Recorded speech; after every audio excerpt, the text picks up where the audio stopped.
आता पाहूया राजकीय विश्वात काय सुरू आहे त्या संदर्भातल्या टॉप 9 बातम्या। राज ठाकरे राणेंनी पक्ष सोडल्यावर शिवसेनेवर दावा केला नाही, त्यांनी स्वतःचा पक्ष काढला। संजय राऊतांकडून नारायण राणे आणि राज ठाकरेंचं कौतुक। मी एक कौतुक करतो दोन लोकांचे, राज ठाकरे आणि नारायण राणे। की नारायण राणे यांनी पक्ष सोडला, स्वतःचा पक्ष स्थापन केला। माझी शिवसेना ही मीच खरा शिवसेना रमू, हा दावा नारायण राणे यांनी कधी केला नाही। क्रिकेटर रोहित शर्माने मुख्यमंत्री देवेंद्र फडणवीस यांची भेट घेतली। फडणवीसांनंतर रोहित शर्मा आणि उपमुख्यमंत्री अजित पवारांमध्ये भेट झाली। मुंबई काँग्रेसमध्ये वर्षा गायकवाडांविरोधात नाराजी। वर्षा गायकवाडांना मुंबई काँग्रेस अध्यक्ष पदावरून हटवण्याची मागणी। दिल्लीत पार पडलेल्या बैठकीत मुंबईतील काँग्रेस नेत्यांची ही मागणी। आजकाल पक्ष सोडून जाण्याची फॅशन झाली आहे, पण तेजस्वी घोसाळकर जातील असं वाटत नाही। संजय राऊतांची प्रतिक्रिया।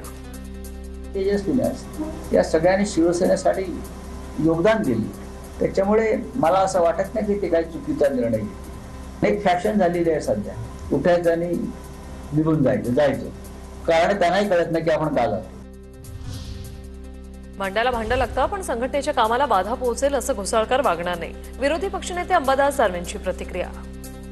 सरकारने ज्या धैर्याने काम केलेलं आहे त्या भागामध्ये मला वाटतं याची बरोबरी कोणीच करू शकत नाही। आणि काही थोडे बहुत विषय सगळीकडेच असतात, भांड्याला भांडे लागत असतात, पण मला असं वाटत नाही की कोणतंही संघटनेच्या हिताला बाधा पोहोचेल असं पावलं उचलणार।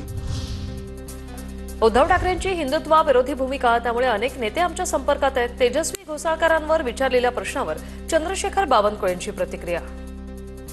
अनेक लोक आमच्या संपर्कात आहे।